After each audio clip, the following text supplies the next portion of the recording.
में हिसार के अंदर हो क्या रहा था वो बताना चाहूँगी। देखो, इस बेल्ट में बढ़न की तो इनकी हिम्मत नहीं रह रही। ये जो बेल्ट है इसमें तो ना बीजेपी ना जेजेपी कोई को नहीं आवे, ना गांव में किते आन जोगे को नहीं, ना इनमें दम। इन्होंने सोचा कि हम हिसार से शुरुआत करते हैं।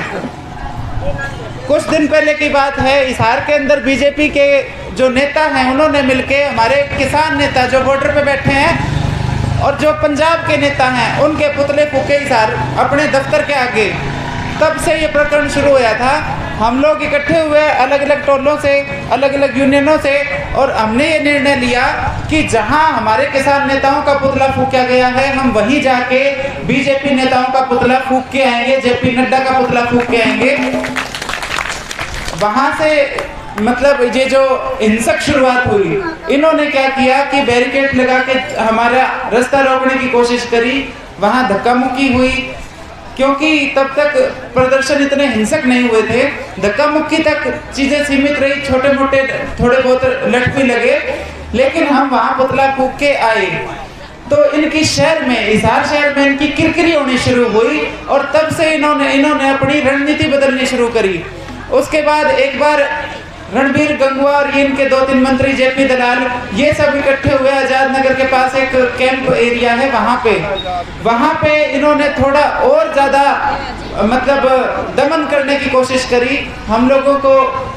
इन्होंने हालांकि धाराएं हमारे वहाँ भी लगाई थी। 14 सेक्टर में जो ऑफिस के आगे हंगामा हुआ था वहाँ हम पे छोटी मोटी धारा लगाई गई, 751 के इस तरह की। फिर इन्होंने अगला कदम उठाया कि जो अगला प्रदर्शन था वहाँ पे लठ भी ज्यादा मारे गए और हमें वहाँ से इन्होंने गिरफ्तारियां भी करी। मैं भी गिरफ्तार हुई थी उसमें, तो गिरफ्तारी का डर दिखाया हमें कि जो ज्यादा अगुवाई करेंगे उनको हम गिरफ्तार कर लेंगे। लेकिन उस दिन भी धन्यवाद है पूरे हरियाणा के टोलों का, तुरंत टोल बंद किए गए और 2 घंटे के अंदर अंदर रिहाई कर दी गई। यही छोटे मोटे केस लगा के और मामला रफा दफा हो गया। अब की बार जो हिसार में हुआ ये जलियांवाला बाग के कांड जैसा कांड था, क्योंकि हम वहां थे इसलिए थोड़ा सा आपको जानकारी होनी चाहिए कि वहां हुआ क्या था। मायर टोल से हम विरोध करने निकले, जब खट्टर जा चुका था तो 7 जगह बैरिकेड क्यों थे?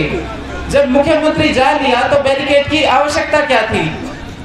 कहीं भी हमें नहीं बताया गया, पुलिस ने कोई अनाउंसमेंट नहीं करी कि खट्टर जा लिया, क्योंकि खट्टर का ही तो विरोध था। शहरी क्षेत्र के अंदर जहाँ पे मतलब इंडस्ट्रियल एरिया है वहाँ पे कोई आबादी नहीं, सारी बार की लेबर वहाँ पे रहती है। वो जगह ढूंढी गई किसानों का दमन करने के लिए। वहाँ किसानों को जो वहाँ इकट्ठा हुए थे उन्हें नहीं पता थी वहाँ की गलियाँ क्यों, इंडस्ट्रियल एरिया में किसान का क्या काम। तो भीड़ी गलियां 3-3 किलोमीटर के काफिले हमारे चल रहे थे और बिठा के वहां से मीडिया, जो ये छोटा मीडिया है जो हमारी थोड़ी बहुत दिखा देता है, इनको वहां से भगाया गया। प्रशासन ने धमका के वहां से भगाया और उसके बाद किसानों से बात करने के लिए किसानों को बुलाया बिठा के, और फिर गोलियां, डंडे, लाठी, गोले ये चलाए गए, पत्थर मारे गए, ईंट मारी गई। जैसे जलियांवाला कांड हुआ था बिल्कुल सेम कहानी इन्होंने हिसार के अंदर 7 रोड की धरती पे लहू बहाया हमारी माताओं का। तब जाके ये 24 तारीख को जो ये किसानों का महाकुंभ हुआ था ये ऐसे ही नहीं हुआ था। तो दमन पे सरकार उतरी हुई है। महिलाएं जो थी हमारे साथ गाड़ियों में बैठी थी। अब 3.5 किलोमीटर के काफिले में हमें कोई आगे था कोई पीछे था, गोलियों की, बमों की आवाज आ रही है कि 1 किलोमीटर आगे बम चल रहे हैं, लेकिन गाड़ियों में बुढ़ी महिलाएं हम कैसे छोड़ के जाएं तो वो रहेगी, गाड़ी का ड्राइवर चल आगे जाए तो फिर वही बात, गाड़ी कौन चलाएगा। इस तरह से उलझा के ये कार्रवाई की गई। हम वहां पे जब हमारे बुजुर्गों को उठाया जा रहा था हाथ पैर पकड़ के, आंसू गैस के गोलों से वो बेहोश हो गए, उनको उठा के ले जा रहे थे, तो यूं भी नहीं पता था उस टाइम कि ये बेहोश हुए या कैजुअलिटी होगी। ये हालात उस दिन वहां पे इस सरकार ने करे, तो ये जानकारी आप तक होना जरूरी है कि ये जो अभी तो इनका राज है, ये राज वाले इतिहास भी नहीं लिखने देते, लेकिन ये इतिहास अपने बच्चों को हमने बताना है कि 7 रोड की धरती पे हमारे बुजुर्गों का जो खून बहाया था वो हम याद रखेंगे। सदियों के लिए, हमेशा हमेशा के लिए, जिस तरह से ये जलियांवाला कांड जैसा कांड इन्होंने हिसार में किया। उसके अलावा मैं ये भी आह्वान करूंगी, आप यहाँ बुद्धिजीवी लोग बैठते हो, हमें भी अपनी रणनीति बदलनी पड़ेगी। ये मेरा निजी मत है कि हमारा मकसद है 3 काले कानून वापस करवाना और सरकार को झुकाना, सिर फुटवाना, डीजल फूकना, ये हमारा मकसद नहीं है। सरकार जिस तरह से 420 कर रही है ना, हमें भी नई रणनीति बनानी पड़ेगी।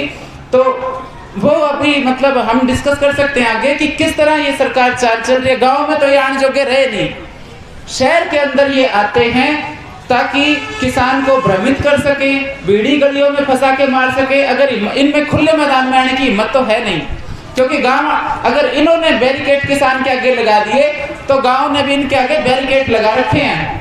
तो जिस तरह से सरकार रणनीति बना रही है कि किस तरह से इस आंदोलन को बदनाम कराया जाए, उसी तरह से हमें भी एक रणनीति बनाने की जरूरत है कि इस सरकार को, ये सरकार जो छोटे मोटे फालतू के बिना जरूरी काम करने शहर में आ रही है, इसका विरोध हम कैसे करें कि हमारे बच्चों को चोट ना आए, क्योंकि हमारे बच्चे सिर फुटाने के लिए नहीं है। ये भी बहुत अहम है। हमारी जो बुजुर्ग माताएं हैं ये सिर फुटाने के लिए नहीं है, उनका क्या बिगड़ेगा, वो तो सरकारी हेलीकॉप्टरों में उड़ रहे हैं।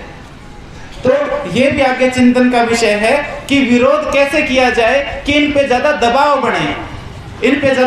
बढ़े, वो हमें आगे सोचना है।